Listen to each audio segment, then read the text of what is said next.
there. Today's topic with Wes Bunch, 3 technologies every older person should have in their home. From Bridgehead IT, it's a Tech Tuesday with Wes Bunch. Okay, Wes, get after it. What are those 3 technologies that old people ought to have? Good morning, Trey. Well, technology continues to make everyday tasks easier and quicker. And for adults, for older adults, tech is now delivering on that potential as well. And there was a poll in 2018 that found that nearly 80% of Americans aged 50 and up wish to avoid moving to a nursing home or an assisted living facility. And so there's some technologies that can keep you safe in your house. And one of the first ones is what's called the Hero Digital Pill Dispenser.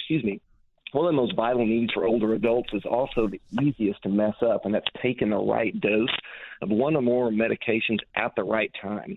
And this dispenser can store, sort, and dispense a 90-day supply of up to 10 different medications. And it has an app that has at-time reminders in it of what medications or combinations of medications to take. And when it does, it notifies you, and the user can just walk up and press a button, and it just easily dispenses them out for you. So it's convenient. It's easy to keep from messing something kind of critical up.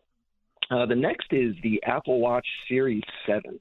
It's imperative for any older adult residing at home to have an emergency contact system in case of a fall.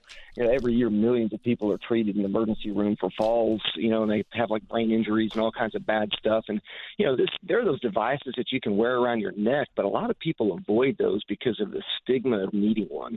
And the Apple Watch is really cool because it's a smart device and a fitness tracker kind of all built into one, but it has a fall detection feature in it.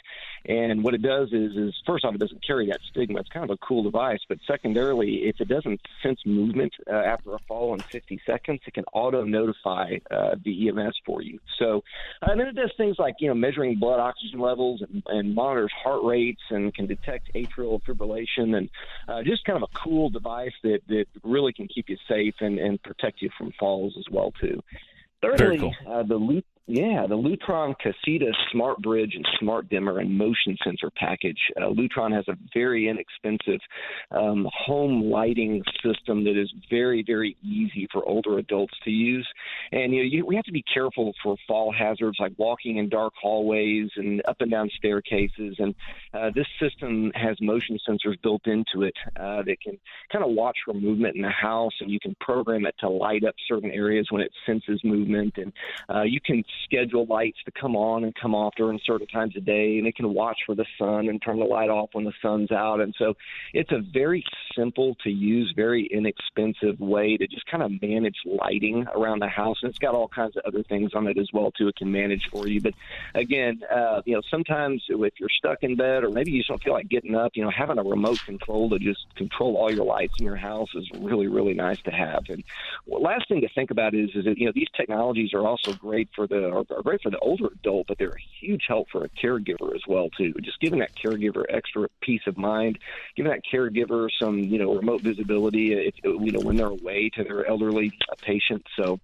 lots of cool technologies out there. I only had time for 3 today, but there's many more out there, so check them out. You and I could actually do more than an hour on a lot of this stuff, and maybe we'll do that on a podcast at KTSA.com soon or something like that, because I am currently reading a book, AI 2041, and it's talking about 10 visions for our future, all about data collection and how that data collection is being used. Now, the Attorney General from Texas and Washington State and Washington, D.C. are suing Google right now, alleging that they use deceptive practices continuing to collect data on their users when, in fact, they had said if you turn off where you are, the tracking portion of this, then we're not going to track you. Well, allegedly, Google continued to track them.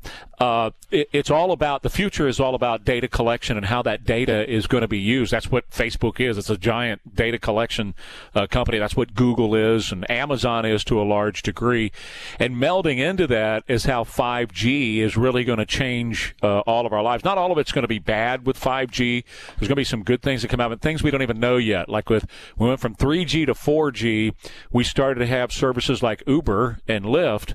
We didn't even know. That just came out of the clear clear blue, but it was not possible under 3G, became possible under 4G, and other things too. So there's going to be a lot that's going to become possible under 5G that we don't even know yet. We haven't even thought of yet. And this book, AI 2041, is one that I'm reading right now that's introducing a lot of stuff into my head. So you and I will have some more time at another date to talk about some of this stuff, all right? Love to break that down with you. It's like everything else. It's everything in moderation, right? All great stuff. That's right.